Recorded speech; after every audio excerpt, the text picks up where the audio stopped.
ពេលខ្លះអ្នកប្រហែលជាមានអារម្មណ៍ដូចហុងដែលនិយាយថា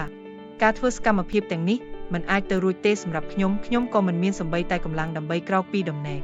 យើងយល់ពីអារម្មណ៍របស់អ្នកអស់សង្ឃឹមហើយមិនមានអារម្មណ៍ចង់ធ្វើអ្វីមួយ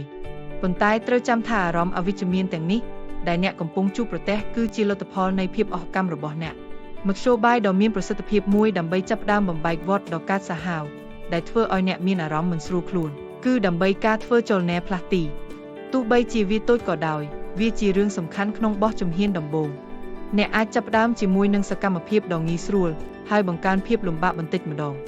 ឬអ្នកអាចសួរខ្លួនឯងនៅសំណួរដូចគ្នានឹងម៉េចតើខ្ញុំអាចធ្វើសកម្មភាពបន្ថែមទៀតដោយរបៀបណានៅពេលដែលខ្ញុំហត់នឿយហើយខ្ញុំមិនមានពេលវេលាដើម្បីចូលរួមក្នុងសកម្មភាពបន្ថែមទៀតយើងដឹងថាអ្នកអាចស្ថិតក្រោមភាពតានតឹងចិត្តជាច្រើនដែលនាំឲ្យមានអារម្មណ៍អស់កម្លាំងបាក់ទឹកចិត្តអស់សង្ឃឹមដូច្នេះសភាពបែបនេះអាចយល់បានថាអ្នកមានបទពិសោធន៍នៅអារម្មណ៍អវិជ្ជមានវាក៏អាចយល់បានដែរថាអ្នកមិនមានអារម្មណ៍ចង់ធ្វើអ្វីច្រើននោះទេហើយថានៅពេលនេះអ្នកដាក់កម្រិតខ្លួនអ្នកចំពោះសកម្មភាពទាំងនោះការបង្ខំទោះបីជាពួកគេមិនផ្ដល់ភាពរីករាយដល់អ្នកក៏ដោយគិតមួយបន្តិចតើអ្នកឃើញសកម្មភាពដែលអ្នកធ្វើដោយរីករាយដល់កម្រិតណាតើសកម្មភាពទាំងនោះមានន័យយ៉ាងណាចំពោះអ្នក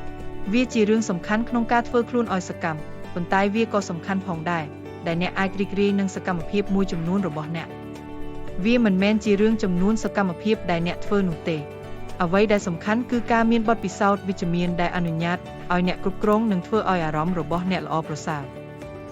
ដូច្នេះវាជារឿងសំខាន់ដែលអ្នកត្រូវបញ្ចូលសកម្មភាពមួយជំហានម្ដងមួយដែលភ្ជាប់ទៅនឹងគោលដៅជីវិតរបស់អ្នកប្រសិនបើអ្នកធ្វើសកម្មភាពដែលភ្ជាប់ទៅនឹងគោលដៅជីវិតរបស់អ្នកមិនមានអារម្មណ៍ថាវាជាកាតព្វកិច្ចទេ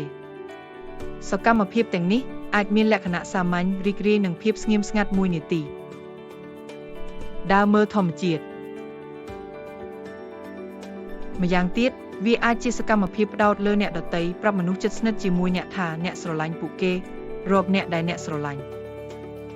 វាជាការល្អប្រសើរជាងមុនដើម្បីចាប់ផ្ដើមជាមួយរឿងសាមញ្ញហើយទទួលបានជោគជ័យក្នុងអ្វីដែលអ្នកបានកំណត់ដើម្បីធ្វើហើយព្យាយាមរួមបញ្ចូលសកម្មភាពរីករាយហើយកុំភ្លេចការធ្វើដំណើរ 1000 ម៉ាយដោយចាប់ផ្ដើមជំហានដំបូង Lao Tzu